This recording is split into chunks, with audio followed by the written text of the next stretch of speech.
Ich bin Roomba, der Staubsaugroboter. Ich sehe den Hausputz anders als Sie.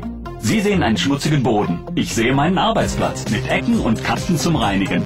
Sie sehen die Frühstücksreste der Kinder. Ich sehe eine schmutzige Stelle, um die ich mich gründlich kümmern muss. Sie sehen einen Raum voller Möbel. Ich sehe Hindernisse, um die ich herumfahre. Sie sehen vielleicht Arbeit ohne Ende. Ich sehe Arbeit, die ich täglich erledige, wann und wo Sie es wünschen.